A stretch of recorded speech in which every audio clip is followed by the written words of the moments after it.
Hey guys, welcome to my channel. আর আজকে ছিল ডে 6 আমার শাড়ি ওয়ারিং চ্যালেঞ্জে। আমি নিয়ে নিয়েছিলাম এই রেড কালারের শাড়িটা, যেটাতে পুরোটাতে হোয়াইট কালারের স্বস্তিক চিহ্ন আঁকা আছে। রেডের ওপর এই যে হোয়াইট কালারের স্বস্তিক চিহ্ন আঁকা, এর মানেই পূজা পূজা একটা ব্যাপার। বাড়িতে যখনই পূজা আচ্ছা হয়ে থাকে তখনই আমার মা আর আমি এই শাড়িটা পরে থাকি। এই শাড়িটা বহু বছর হয়ে গেছে কেনা। আজকে যখন আলমারি করে দেখলাম যে কোন শাড়িটা পরে চ্যালেঞ্জ করবো, তখন এই শাড়িটা চোখে পড়লো। আর আমি এই শাড়িটার এই ব্লাউজটা নিয়ে নিয়েছিলাম। এই শাড়িটার এই ব্লাউজটা আমাকে সবসময় একটা বাঙালি বাঙালি ফিল দেয়।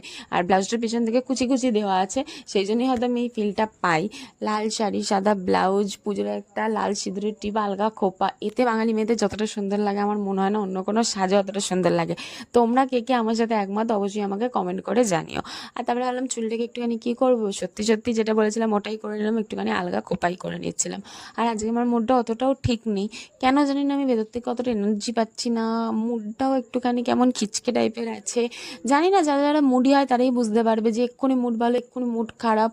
আর সেই মুড খারাপের সময় আমরা মানুষের সাথে না চাইলেও অনেক খারাপ ব্যবহার করে ফেলি, আবার যখন মুড ভালো থাকে তখন আমরা না চাইলেও অনেকটা ভালো ব্যবহার করে ফেলি। আর ভালো ব্যবহার করার পরে আমার একবারও মনে হয় না যে হ্যাঁ ভালো ব্যবহার করলাম, কিন্তু খারাপ ব্যবহার করার পরই সঙ্গে সঙ্গে আমার ভেতর থেকে নক করে যে তুই কেন তোর মুড খারাপের সময় ওর সাথে খারাপ ব্যবহার করলি, বা বাড়িতে কারোর সাথে খারাপ ব্যবহার করলি। তোমাদের কার কার এরকম হয় আমাকে অবশ্যই জানিও। যাই হোক, এখানে হালকার উপরে আমি সেজে নিয়েছিলাম। আর কেমন লাগছে আমাকে অবশ্যই কমেন্ট করে জানিও। টাটা, দেখা হচ্ছে নেক্সট।